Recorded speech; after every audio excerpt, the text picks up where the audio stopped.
Hey, Dr. Berg here. In this video, we're going to talk about the relationship between your breathing and stress, okay? There's two things going on. You breathe in and you breathe out. What happens when you're in a stress state, your breathing actually changes to a more forceful inhalation, but a very shortened exhalation.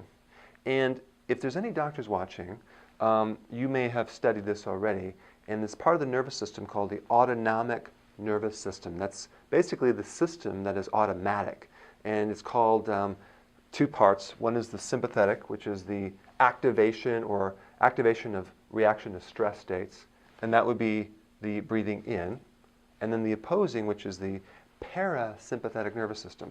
So if you've never heard that word before, don't worry about it, but all that means is a system of the nervous system. It's a part of the nervous system that relaxes you, helps you sleep, it helps you breathe out, exhale, and when you're exhaling, you're releasing carbon dioxide, and you're breathing in, you're pulling in oxygen. Okay, so you have this constant thing going back and forth. But when you experience chronic stress, what happens is this whole breathing thing changes. Now, breathing is involuntary and voluntary. So, in other words, you don't have to think about breathing, it just automatically happens. Or you can think about it and actively, voluntarily breathe in and breathe out. But in a stress state, you'll kind of fall into this breathing pattern that's more like this. It's a shortened exhalation with a kind of a desperate inhalation. It's called air hunger. You're trying to breathe in to try to balance out this stress state. And what you need to know is that during chronic stress states, you're going to develop a lower oxygen in your tissues and a buildup of CO2 also. So we have the state where you're kind of starving for air, so you're constantly trying to get oxygen.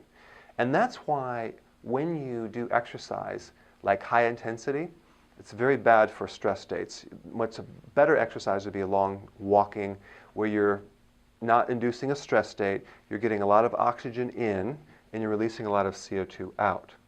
But I want to talk about the chemistry of what happens during stress in relationship to your breathing. You start losing certain acids over a period of time. So it goes out through the urine. So if you ever check a person when they're in massive stress, their pH of their urine is always way, way too acid. But what happens is the blood starts going the opposite. It starts becoming too alkaline. So we get this thing where you might think that you're too acid, but really you're too alkaline. And there's a lot of false information about this too on, oh, you have to alkalize or die, or everyone's too acid, whatever. But that's true and false. The question is, what part of your body is too acid or too alkaline? But in a stress state, you will tend to have an acid urine, but your blood is really too alkaline. Now, what does that all mean?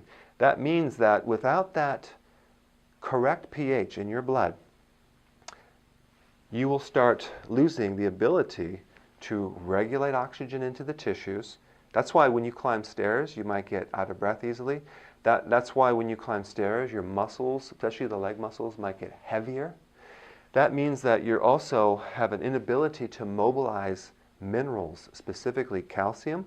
So the calcium doesn't go in the muscles. That's why you get cramping. That's why it's hard to relax at night. That's why you might get tetany or twitching on the left eyelid, like that. Or you could even get an irregular heartbeat because the calcium is needed to regulate the heartbeat. So there's so many things that can occur with the nervous system, with the muscular system, with the oxygen system, with the ability to sleep. All that is inhibited just by having this altered pH because you're not able to regulate the balance of carbon dioxide and oxygen from simple breathing, but taking it back earlier, it's a stress state.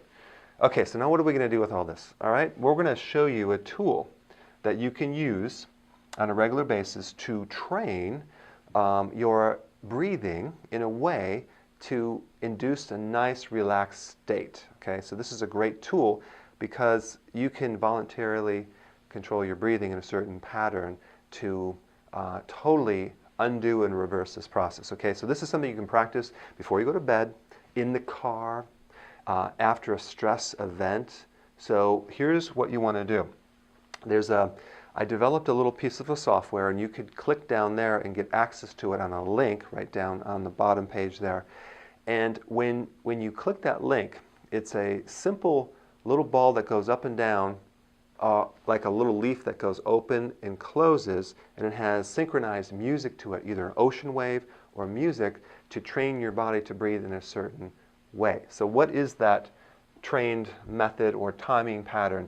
Well, first of all, it's a 5-second exhalation with a 1-second pause, and a 5-second inhalation with a 1-second pause. So what you're going to be doing is just timing your breathing, and you can just watch this little leaf open up and then pause and then close and breathe with it, and it's self-explanatory. So I'm going to show you how that works. So you're going to be sitting there in relaxed state or driving, and you're going to be like breathing in, 5 seconds in. So you're going to go slowly, pause in a second, breathe out for 5 seconds. Pause for 1 second. Now, just so you know, you want to breathe through your nose, not through your mouth. And you want to breathe through your stomach, not from your upper chest. So I recommend put your hand on your chest and your stomach to practice this, so you can literally push your stomach out as you suck in the air through the diaphragm slowly. 5 seconds in, pause 1 second,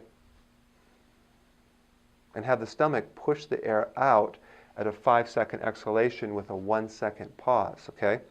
So you want to make sure your clavicle up here doesn't move.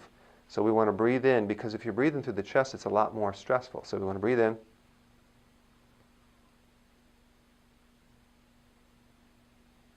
Breathe out through the stomach, okay? 5 seconds in, 5 seconds out. And you will find over a period of 2, 3, 4, even 5 minutes, your whole nervous system is going to start to relax. You're going to be able to go to bed a lot faster. I do this every night before I go to bed. That's how I do, is I practice the breathing, and it puts me right out within about probably 2 minutes. So get access to this tool. It's a free tool you can use at any time, and practice this until you can develop a pattern of it. And I really think it's going to help reduce your stress and help you sleep a lot better. I hope you enjoy this. I'll see you in the next video.